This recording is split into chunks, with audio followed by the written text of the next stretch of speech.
நெல்லை மாவட்டத்தில் கால்நடைகளை வேட்டையாடி மனிதர்களை அச்சுறுத்தி வந்த சிறுத்தை வனத்துறையினர் வைத்த கூண்டில் சிக்கியது.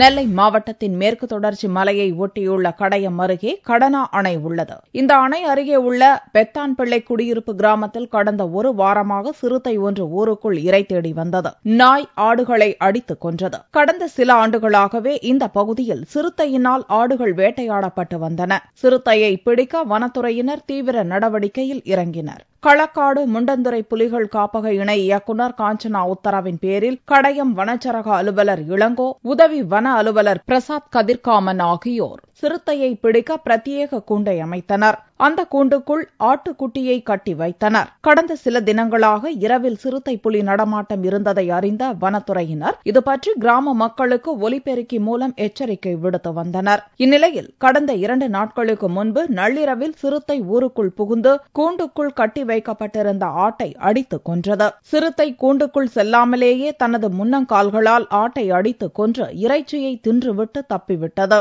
இதையடுத்து மீண்டும் சிறுத்தை வந்தால் கூண்டுக்குள் இருக்கும் ஆட்டை கடித்து இழுத்துச் செல்ல முடியாத அளவுக்கு கம்பிகளால் வனத்துறையினர் தடுப்பு வேலி அமைத்தனர். இந்த நிலையில் வியாழனன்று இரவு சிறுத்தை புலி கூண்டுக்குள் சென்று ஆட்டை அடித்துக் கொன்று தின்றபோது வசமாக சிக்கிக் கொண்டது. வெள்ளியன்று காலை ரோந்து சென்ற வனத்துறையினர் கூண்டுக்குள் சிறுத்தை சிக்கியிருப்பதைக் கண்டு மகிழ்ச்சி அடைந்தனர். கடந்த ஒரு வாரமாக தண்ணி காட்டி வந்த சிறுத்தை புலி தற்போது சிக்கியுள்ளது. இந்த சிறுத்தை புலியை களக்காடு முண்டந்துறை புலிகள் காப்பகத்தில் விட நடவடிக்கை எடுக்கப்பட்டுள்ளது. சிறுத்தை புலி பிடிபட்டதால் அப்பகுதி கிராம மக்கள் நிம்மதி பெருமூச்சு விட்டுள்ளனர்.